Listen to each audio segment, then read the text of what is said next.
There is a moment in the summer of 1944 that almost no American history book captures completely. A German field officer named Oberstleutnant Friedrich Freiherr von der Heydte is standing near the hedgerows of Normandy, watching the sky. He has survived the Eastern Front. He has survived North Africa. He is not a man who frightens easily. But what he sees above him in those hours before dawn makes him grip his binoculars until his knuckles go white. Silently, without engines, without warning, enormous shadows are gliding over his position. Dozens of them, then hundreds. He would write about it later in a report to his superiors, and the words he chose were clinical at first, measured, the language of a professional soldier. But between the lines, something else comes through. He called it an assault from a dimension we had not prepared for. He was describing American glider troops, not paratroopers, not tanks, not fighter bombers or naval artillery. Gliders. Silent wooden aircraft carrying entire anti-tank guns, jeeps, howitzers, and the men who would use them, delivered in total silence behind German lines before the defenders even understood what was happening. This is the story of a weapon that the United States of America built from scratch in less than 3 years. A weapon that defied every conventional principle of military aviation. A weapon that German commanders across 2 continents admitted they never found an answer to. It is a story about American industrial genius, American audacity, and an extraordinary group of men called glider pilots, soldiers who flew unarmed aircraft into enemy territory, landed under fire, and then picked up rifles and fought as infantry. In the American military of the Second World War, they occupied the most dangerous, least celebrated, and most overlooked position in the entire order of battle. The German officers who faced them came to a quiet, professional conclusion that they documented in debriefs, in reports, in private letters home. The conclusion was simple. They could not stop them. To understand why, you need to go back to a problem that nobody in Washington wanted to think about in 1941. Paratroopers, the soldiers who jumped from aircraft behind enemy lines, were extraordinary fighters. The Germans had proven that at Crete and at Eben Emael. The Americans were building their own airborne divisions as fast as they could, but paratroopers had a fundamental weakness.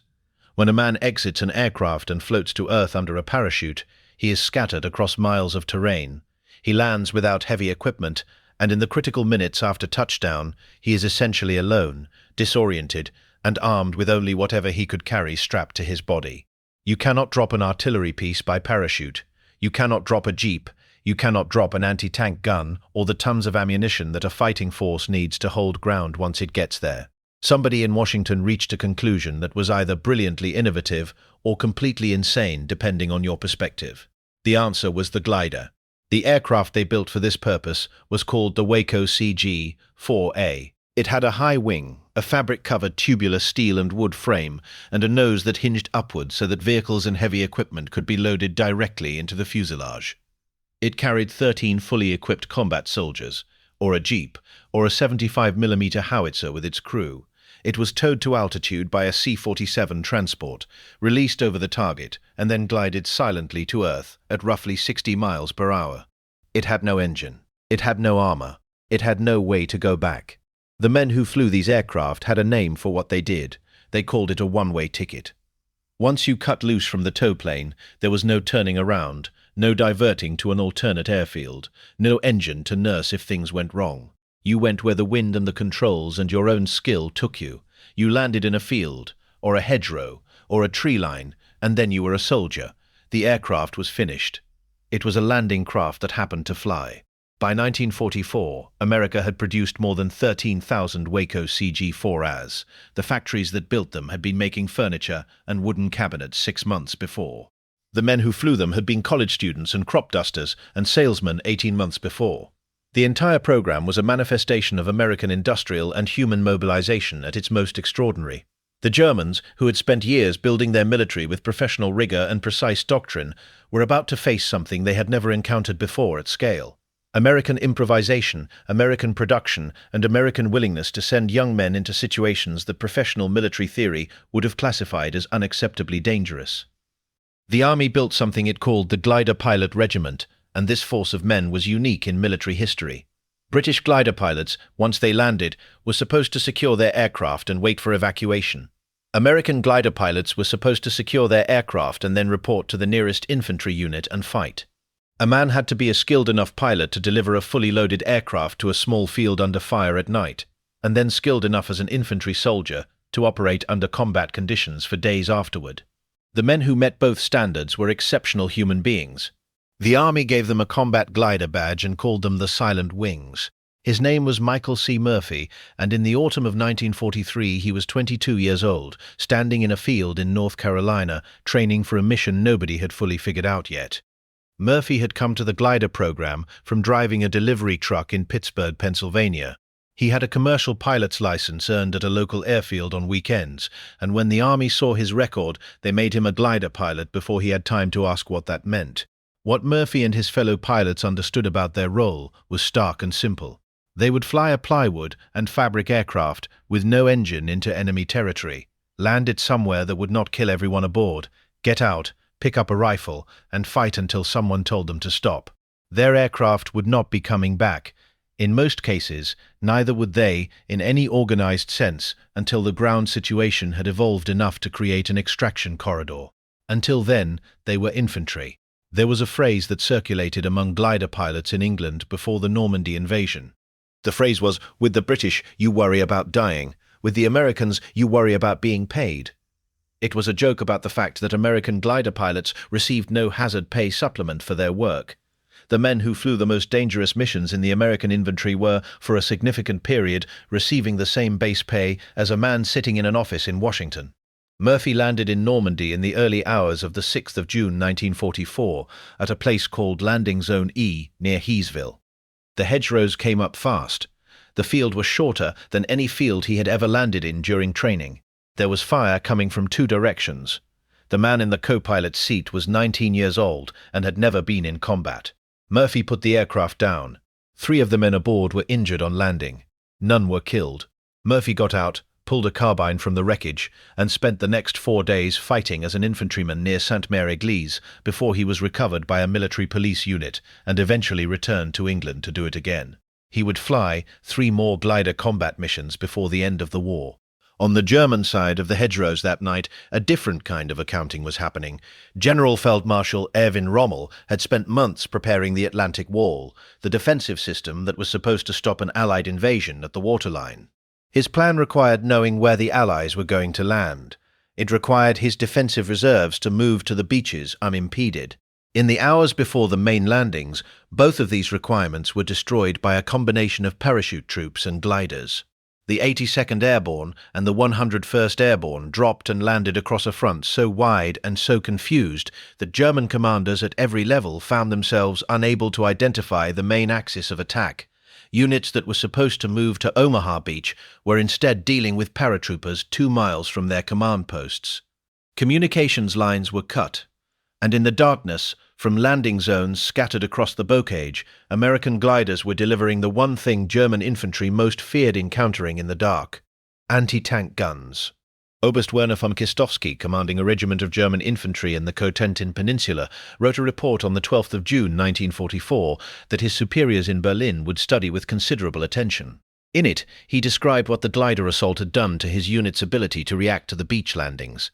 He said that the delivery of heavy weapons by glider had transformed what should have been a manageable airborne incursion into something his unit experienced as encirclement, because anti-tank weapons appeared from directions that no light parachute force could have delivered them to. His regiment of several thousand men had experienced the tactical psychology of encirclement because of several dozen gliders. This was exactly what the planners had hoped for. Not physical encirclement, which was impossible with the numbers involved, but psychological encirclement. The sense, spreading through a German unit, that heavy weapons were behind them, beside them, ahead of them, that the situation could not be mapped because the enemy was everywhere and did not require roads or bridges to deliver their killing power. Hauptmann Ernst Müller of the 21st Panzer Division wrote to his wife in a letter captured and translated by Allied intelligence. He described approaching what he had been told was a position held only by parachutists, meaning men with carbines and bazookas at most. His column was stopped within 2 minutes by artillery fire from a prepared position. He was certain this was regular artillery, divisional level, not airborne troops. When the position was later overrun, he found the remnants of a glider on the edge of the field. The gun that had stopped his column had arrived by air. He wrote that he did not understand how this was possible. He wrote that this changed everything about how he thought about the enemy.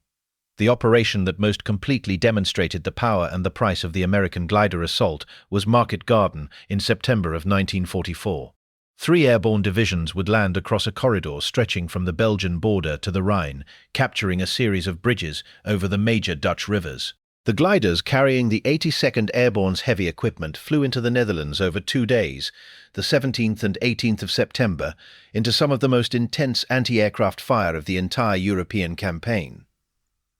Generaloberst Kurt Student, the founder of German airborne forces himself, was commanding Army Group H in the Netherlands during Market Garden. This was the man who had created the doctrine of vertical envelopment that everyone was now using. He had watched his own paratroopers take Crete in 1941. He understood airborne warfare from the inside. What Student observed in the American glider operations confirmed what he had feared. He wrote in a post-war memoir that the American willingness to commit glider forces in mass, in daylight, in the face of prepared anti-aircraft defenses, represented a level of tactical aggression that his own airborne doctrine had never contemplated. German airborne doctrine called for gliders to be used only when air superiority was guaranteed. The Americans used them anyway. Student called this a recklessness that produced results impossible to achieve by rational calculation.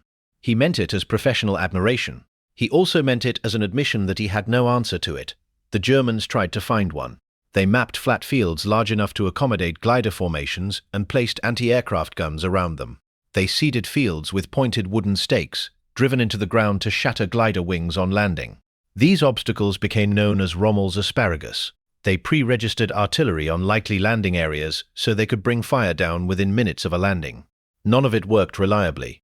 The mathematics of glider assault worked against the anti-aircraft defense in a fundamental way. If a formation of 40 gliders was approaching a landing zone and anti-aircraft fire destroyed 4 of them, 36 gliders still landed. The anti-tank guns they carried were still in action. For the Germans, the problem was not any single glider. It was the mass. You could not kill enough of them fast enough to stop what the others delivered. A pilot named Chester Ribas, 24 years old, from Cleveland, Ohio, was flying a Waco CG-4A on the second day of the Market Garden operation. His tow plane was hit and began to lose altitude. Ribas cut loose at an altitude that gave him almost no time to maneuver. The field he chose was too short. He used every technique he had been taught to scrub speed. The aircraft hit the ground, dug a wing in, and cartwheeled. 3 of the soldiers aboard were killed. Ribas survived with injuries severe enough that he could not walk. He would spend the next 3 months in a military hospital. He was one of dozens of glider pilots killed or seriously wounded in the Netherlands operation. The men who had survived the 17th were recovered, and then flew again on the 18th. There was no decompression period, no time to process what had happened. You landed, you fought, you got back, you flew again. General Feldmarschall Gerd von Rundstedt, commanding German forces in the West during the critical period, noted in his post-war interrogation by Allied officers that the combination of parachute and glider assault had created a command problem he had never encountered at this scale. In conventional warfare, a commander could predict with some confidence where a threat would appear, because threats moved along roads, through gaps in defensive lines, across bridges. Airborne forces moved through the air. They appeared where there was nothing. He said that the psychological effect on his subordinate commanders of never knowing where the next landing would come from was a compound problem, because commanders who did not know where the threat was began to see it everywhere, and units that saw threats everywhere could not be concentrated against the real threat.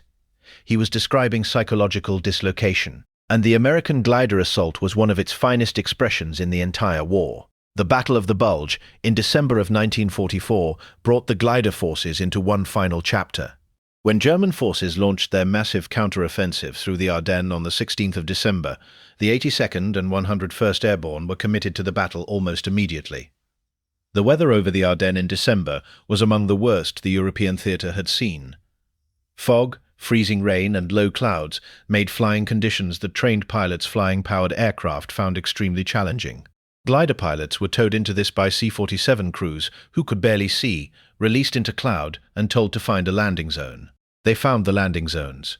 General Major Rudolf Freiherr von Gersdorf, Chief of Staff to the German 7th Army during the Ardennes Offensive, wrote a post-war analysis that the United States Army translated and distributed to its officer schools.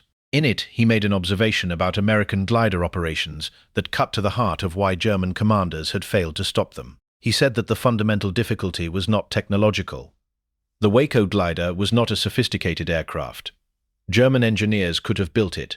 The difficulty was operational culture. The Americans had built a force of men who were trained to accept a level of landing risk and personal danger that German doctrine would have classified as unacceptable. And because those men accepted it, the theoretical limitations of glider warfare simply did not apply to them in the same way. He wrote that you could not defend against an enemy who did not acknowledge the boundaries of what was possible. Sergeant John L. Reeder, a glider infantryman with the 325th Glider Infantry Regiment, remembered something specific from Normandy. His company had spent 6 hours fighting for a road junction at close range in the bocage, and when it was secured, a German prisoner looked at the ruined gliders at the edge of the field with an expression between horror and genuine bewilderment. The prisoner said something in German that a nearby interpreter translated. The prisoner had said, "You flew here in those things, without engines. You chose to do this." Reeder said he had not had an answer for the prisoner. He thought about the question for 30 years. He concluded that the answer was simply that they were American, and that Americans had a way of deciding that something needed to be done, and then doing it regardless of whether the rational calculation supported the decision. He said this without any particular pride, as though describing a natural phenomenon rather than a human quality. He said it was just how they were built. Generaloberst Paul Hauser, commanding the 2nd SS Panzer Corps during the Normandy campaign, gave a post-war debrief to Allied interrogators in which he was asked about the specific challenges the American airborne operation had created for German defensive planning. He said many things in that debrief, but one passage has been quoted by military historians repeatedly because of its clarity. He said, "We knew where the coastline was, we knew where the roads were, we knew where the rivers were. We did not know where they would land. They could be anywhere. And anywhere they landed, there were guns." He paused after saying this, according to the notes taken by the American officer conducting the debrief. And then he said, "There is no defense for guns that arrive from the sky." The 3,865 American glider pilots who flew combat missions in the Second World War received, after the war ended, very little of the recognition that other elite military specialties received. They were not celebrated in the newsreels and the recruiting posters. The paratroopers were the romantic face of American airborne power. The glider pilots were the functional skeleton of it, the thing that made the paratroopers tactically viable as a sustained combat force, rather than a raid force. In the public memory of the war, the man in the parachute remains the icon, and the man in the cockpit of the wooden glider remains largely invisible. In the records of the German army, they were something else entirely. Student Rundstedt, von Senger und Etterlin, Hauser, Gersdorf, von Kistowski. Men who faced American glider operations from different positions and different perspectives, who reached the same conclusion. The gliders were the component they could not solve. The men in them were the soldiers they could not predict. The weapons they delivered were the weapons that took away the German tactical response. Friedrich Freiherr von der Heydte, the officer who had watched the sky over Normandy and called what he saw an assault from a dimension they had not prepared for, survived the war and became a legal scholar and politician in post-war West Germany. After the war, when American and German veterans began to exchange accounts of the campaigns they had shared from opposite sides, von der Heydte was asked what had been the single element of American airborne operations that he found most difficult to counter. He did not hesitate. He said, "The gliders. Always the gliders. They came without warning. They brought everything with them. And the men who flew them seemed not to understand that what they were doing was impossible." He paused. He said, "Perhaps that was why they could do it." Somewhere in a field in Normandy, or the Netherlands, or the Ardennes, a young man from Pittsburgh or Cleveland or Atlanta climbed out of a ruined wooden aircraft, checked that the men behind him were alive, picked up a rifle, and walked toward the sound of the guns. He was not a paratrooper. He did not jump. He flew. And then he fought. And then, more often than history remembers, he did it again. The German commanders who wrote his epitaph in their reports and their debriefs and their private letters were describing something that they had trained their entire professional lives to prevent and had found, in the end, that they could not. The American glider assault was not supposed to be possible in the quantities and the conditions in which it was executed. The wooden aircraft were not supposed to be able to deliver the guns that stopped the tanks. The pilots were not supposed to be able to fight as infantry, after the aircraft that had carried them ceased to exist. None of that stopped it from happening. It happened over Normandy, in the pale hours of the 6th of June, when the shadows without engines glided over Friedrich von der Heydte's head, and he gripped his binoculars until his knuckles went white. It happened over the Netherlands, in the September light, when Generaloberst cut loose from his tow and picked a field that was too short and brought his aircraft down anyway. It happened in the Ardennes, in December fog, when pilots who could barely see the ground found landing zones that their maps told them existed somewhere below the clouds. America had looked at the problem of putting an army behind enemy lines and had decided, with characteristic and sometimes reckless confidence, that the answer was a wooden aircraft with no engine and a one-way trip. And it had been right. The Germans never found the answer to a nation that could build 13,000 of them.